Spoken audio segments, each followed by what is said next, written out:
What's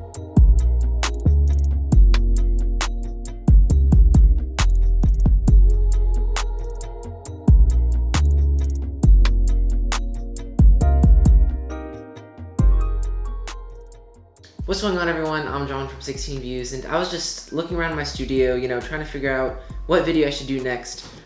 And I saw this camera. This camera is really the first camera I ever used. This was really my first camera.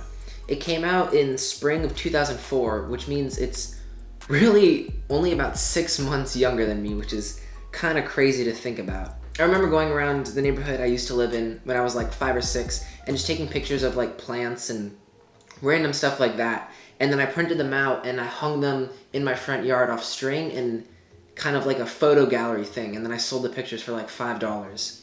So this is the camera that I used to take all those pictures. And then I've used it, countless other times. Apparently I've dropped it in a pool multiple times when I was like 3 and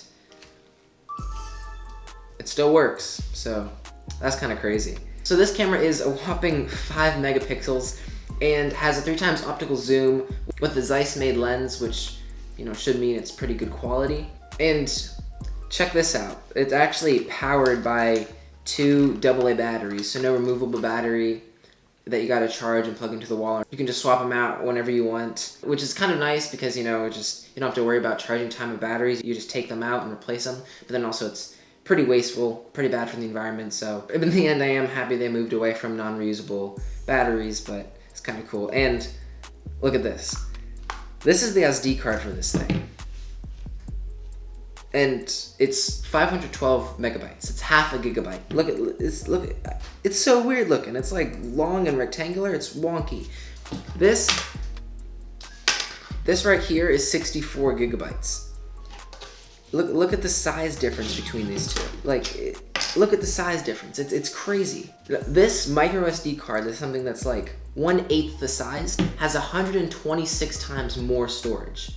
Half a gigabyte, 64 gigabytes. It's kind of crazy how technology has changed over the past, 17 years? 17 years, I'm 17. So it's just how much it's changed over the past 17 years.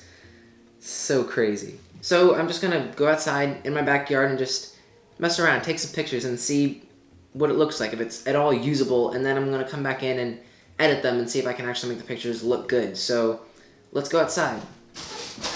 No, that's a stupid transition. Let's just go. Jump cut it. Vlogging on the phone because there's no autofocus in video on this thing, so it makes it kind of difficult to vlog. But let's see what pictures we can get with this thing.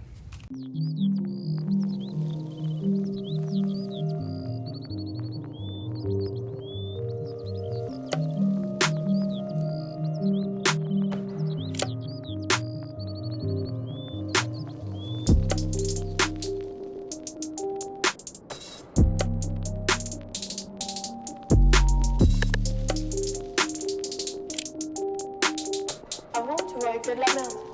Maintenant, au moins, tu vois plus rien.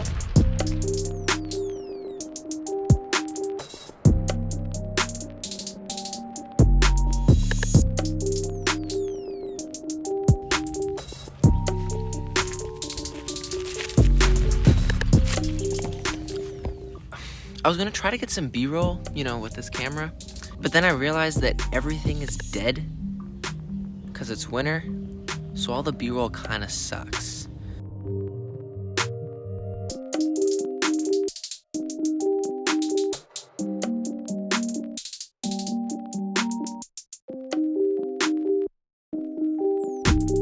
Avant, tu voyais que de la merde. Maintenant, au moins, tu vois plus rien.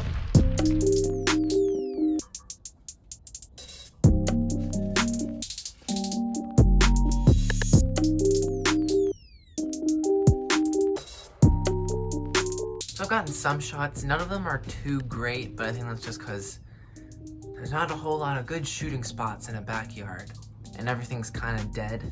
So one thing though is I honestly have no idea if anything is actually in focus because the screen is so low resolution that I can't really tell if it's in focus, but the autofocus, at least from what I think, seems pretty good. Let's go over to the computer and see how they turned out.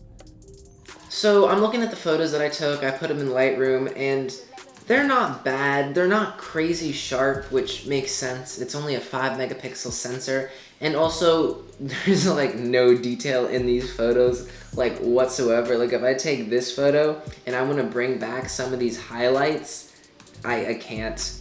I can maybe do a tiny bit, but it's not a lot. But it's also a JPEG, so I can't, knock it on that. But there's not a whole lot you can do. I edited this picture here. I kind of like this one. This one doesn't seem too bad. If you zoom in, you can see that there's quite a bit of grain. I was looking at the manual settings for this camera. The maximum ISO you can do in manual is 400, which is kind of crazy. And so I noticed that in pictures that had slightly lower light, first off, for some reason it doesn't auto-rotate, so I actually have to rotate all of the ones that I took in portrait. But if you look at this picture, for example, this was still outside. I'm just trying to take, a reflection selfie or something. And it could only bump the ISO so high, so this shutter speed ended up being like 1/25 of a second, which is crazy considering it's outside. So this ended up being very blurry, and I noticed a lot of pictures, it either had to use the flash for photos like this to, create some extra light, or photos just ended up being super, shaky because it was at such a low shutter speed. But I did get some good ones, like this one. This one is alright. I like the contrast between, the blue and the red, and I edited it pretty heavily. But this one is alright. It's pretty detailed and everything. And I think this one's probably my favorite that I took. It's not super sharp. It looks like it missed focus. Actually, no, it got focus on this branch right here. And then you can see here, it looks, pretty soft, but you gotta say, this camera is 17 years old. Like, it's crazy. Like, I know, it's like looking at this now, if I got a camera like this now for $400, it came out in 2020, I'd be like, what the heck is this? But this thing is 17 years old, which is crazy. Also kind of like this one with the frog, I edited a little bit. Here's the original, but as you can see, it really blew out the highlights, but I was able to recover a little bit. But I think that's more just JPEGs being JPEG with the compression rather than the actual camera. I also kind of like this one. It's so simple and plain, just with rocks. Here's the original image. I basically just upped the clarity a little bit to make the blacks a little darker, and then more saturated a little bit to give the rocks a little more tone. But I kind of like this one, and it's not bad. If you zoom in, it's pretty sharp right here along with the leaves. Like, if you wanted to, you could crop this in a little bit. Also, I was a little surprised, but there was actually some depth of field on this camera. Like, if you look at the edges are out of focus, which I was kind of surprised. Granted, this is a pretty close photo, but I was actually surprised with how much depth of field there was on a lot of these images. I have some, like here with the twigs, there is a lot of depth of field. This sensor has to be smaller than like what I have on like my iPhone 11 Pro. Like, this sensor's gotta be really, really small. And so the depth of field that it was putting out actually didn't look too bad. So in all, I'm kind of happy with this. The dynamic range, wasn't great, but like, I'm knocking all these things for this camera, but it's 17 years old. Like, that's pretty old. Like, it was kind of fun to shoot with this, and they don't look great, but they don't look bad. Like, it's definitely like, some of these are usable. Like this one with the rocks could totally pass. I could be like, oh yeah, I shot that on my iPhone. Like, no, everyone would believe me. Same with this one with the plants. As long as you didn't try to pixel peep, I could totally be like, yeah, I shot this on my iPhone, or I shot this with a point and shoot that I got 2 years ago. Like, pretty impressive, not gonna lie. So, I don't know, that was just kind of fun, just looking at this super old camera, my first camera. If you did enjoy the video, it would mean so much if you liked the video, and if you wanted to subscribe, that would really mean so much to me. If you don't want to subscribe, it's fine, I get it. I hope you're having a great day. I'm John from 16 Views. See ya.